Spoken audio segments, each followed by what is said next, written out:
Aunt Queenie's decision. That week, I lapped up Avenel's friendship like a thirsty tree soaking up water. I found myself talking more than I had ever talked before, even to my mom, as Avenel and I made plans.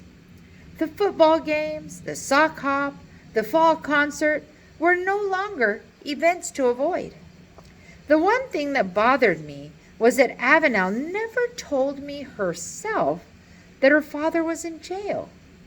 In the back of my mind was the fear that since she didn't trust me enough to tell me her secret, maybe she was just sorry for me because I lost my mom and dad. But I tried to push those thoughts away. Whatever Avenel's reason for being nice to me, she was a good companion. With Aunt Queenie's permission, I began stopping at Avenel's house after school. Mrs. Shackelford served us homemade snacks and did her best to make me feel at home.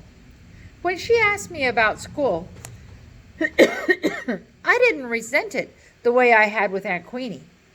I felt strangely at peace in that household, even with all its commotion.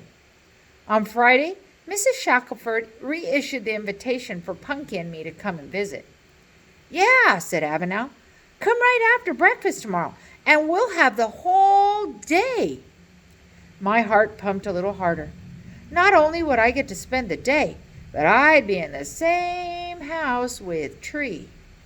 I hadn't seen him since I'd run away from him in the hall, but I thought about him at least 100 times.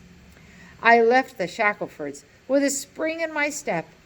As I crunched through the leaves towards Uncle Bert and Aunt Queenie's, I removed my jacket and slung it over my shoulder. October had turned warm to match my mood. Soon, I spied Punky on the porch swing, holding his radio to his ear and his pretend microphone to his mouth. "No clouds," he sang. "No rain. Shirley and Sam, come home. No rain." He stopped singing. Then he saw me and said abruptly, "Queenie cry." "What?" "Queenie cry." I took his hand and said, "Let's go see what's the matter." "No way," he replied, pulling free. "Well then, you wait here while I go."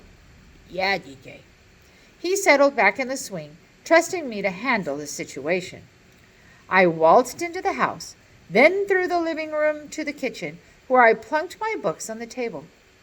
Hearing Aunt Queenie in the family room, I headed to face her, then froze in my tracks. She sat in the midst of a great brush pile, ranting about a pair of scissors. Mascara mixed with tears was drawing dirt streaks across her face. The room looked terribly bare, and my arms broke out in goosebumps when I realized that Aunt Queenie's plants had been scalped. Their stalks stood tall and lonely in 100 flower pots, their leaves, blades, blooms, and vines strewn across the carpet. In a flash, I knew Punky was the culprit. A year before, at the farm, he'd cut all the tassels off the corn. "Oh, Aunt Queenie," I breathed. "My babies, my beautiful babies," she moaned, scooping up an armload of leaves and letting them fall into her lap. I didn't know whether to laugh or cry, so the sound that came from my throat was a cross between a hiccup and a burp. "A job," said Aunt Queenie. "It sure is. No, Punky needs a job." I gaped at her as if she'd said firing squad. Aunt Queenie got up, dusting the leaves off her skirt. She marched to the desk and snatched up the phone book. "What are you doing?" "I'm calling the workshop to tell them to expect Punky first thing Monday morning. Maybe they can keep him out of mischief. I can't." My head started spinning with a picture of Punky crying for me, crying to come home. That thought stopped me cold. Punky and I didn't have a home. We were just unwanted guests in Aunt Queenie's home. where a bunch of worthless flowers meant more than flesh and blood. I stumbled out to the porch swing, but Punky was gone. I found him on the patio playing circus with Marcus Gregory. His troubles were already forgotten. Marcus gave me a wary glance and said, "I was on my way home from Scouts when I saw Punky. He asked me to play. It's okay?" Marcus relaxed. But I couldn't. I felt like a wind-up toy going to crazy circles. What if Punky hated the sheltered workshop? What if the outsiders couldn't understand him when he tried to communicate? What if he had a heart attack? I heard Uncle Bert's car in the driveway and dashed around the house to meet him. "Uncle Bert," I said, panting, "Punky's heart!" He was reaching for his briefcase, and he backed out of the car so quickly that he bumped his head, knocking his toupee off center. "Is he sick?" "Not yet, but he could be any time, especially if he's made to do something he doesn't want to do." Uncle Bert drew a deep breath. "Are we having this conversation because Queenie wants Punky to go to the sheltered workshop?" "Yes, and you can't let her get away with it. He'll think we've deserted him. And who knows what can happen if we're not there to protect him." "Del Rita," said Uncle Bert patiently, "I lived with Punky a long time before you did.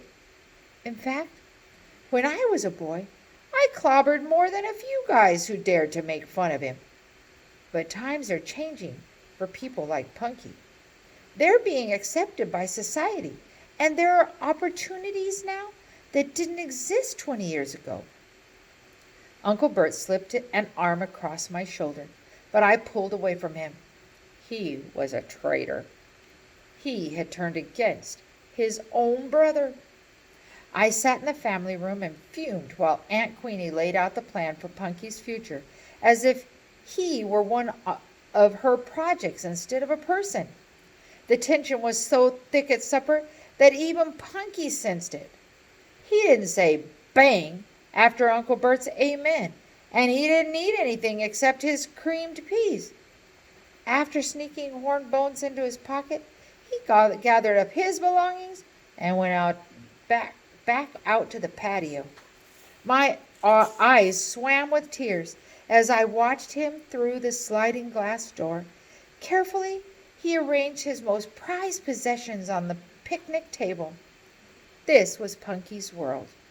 A cowboy hat, a radio, a flag, 7 clowns, and a lunchbox full of broken crayons.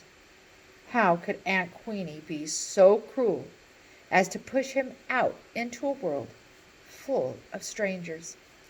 "I declare, Del Rita, you've hardly touched a bite. A skinny little thing like you." Suddenly, all the sorrow and confusion and fear inside of me gurgled up into a huge ball of hatred that I hurled at Aunt Queenie. "Leave me alone," I shouted, pushing away from a table so hard that a glass tipped over and broke. "You make me sick. You have to organize everything into neat little categories, everything from clubs and flowers to corn and green beans. Ever since Punky and I came here, you've been hounding us to be perfect. Now you've got it fixed to where he'll be laughed at and miserable. Just so you can be organized." My aunt and uncle stared at me open-mouthed. I expected one of them to say something, but they remained silent. Aunt Queenie's face crumpled and tears glistened on her cheeks. Uncle Bert glanced nervously from me to Aunt Queenie. His hands ran through his toupee. I stormed away to my room and slammed the door, hoping to knock a few pictures off the wall. Nothing happened. There was only a deafening stillness. I threw myself onto the bed, hating the slick, cold feel of the pink coverlet. Just how many heartaches could one person stand before she would just shrivel up and die? My gaze fell on Walt Swan on the dresser, and I remembered his note. How could I carve out a beautiful niche for myself in this house when I was no more welcome than a blister. A stopping off place, I told Avenel. But that would be 5 long years. I rolled off my bed, picked up my Barbie case, and locked myself in the bathroom. I needed to have control of something, even if it was nothing more than a block of wood. I slept fitfully that night. In my dreams, Punky was being tortured in a warehouse by a whip-cracking monster while Aunt Queenie yelled, "Hit him again!" and kept tabs on them in a notebook. I tried time and time again to scream, but the sounds caught in my throat. When I woke up, my throat felt dry and scratchy. I dragged myself out of bed and stumbled to the bathroom to take a hot shower. I was out of bath soap, so I washed with shampoo. I wouldn't ask Aunt Queenie for a bar of soap. What's more, I wouldn't ask Aunt Queenie to throw me into the river if I was on fire. I spent a long time just standing at the closet, trying to decide what to wear. I didn't want Avenel to think I dressed up for the visit to her house, yet I wanted to look nice for Tree. At last I settled on a pair of soft, stone-washed jeans and a mint green shirt that had elastic in the waist and made my chest look one size bigger with ping pong balls. As I blow-dried my hair, I pictured Mom's damp hair curling into ringlets. Mom would never have let Aunt Queenie ship Punky off to work. Wouldn't she just die if... Instantly, a cold sweat popped out all over my body. Mom was already dead. Shaking violently, I shut off the hairdryer as my legs gave way. I sank onto the edge of the tub and sat staring at the God's eye above the mirror. I might have sat there all day if Punky hadn't come into my room saying, "I'm starved." When I didn't get up, he came into the bathroom and perched beside me on the tub. Taking my hand, he said gently, "I love you, DJ. You love me?" His eyes were puffy from sleep, and his cheeks still had streaks from being pressed against the covers. He looked as soft and defenseless as the Pillsbury Doughboy. "You bet I love you," I said, pulling myself together. "Let's see what we can find to eat."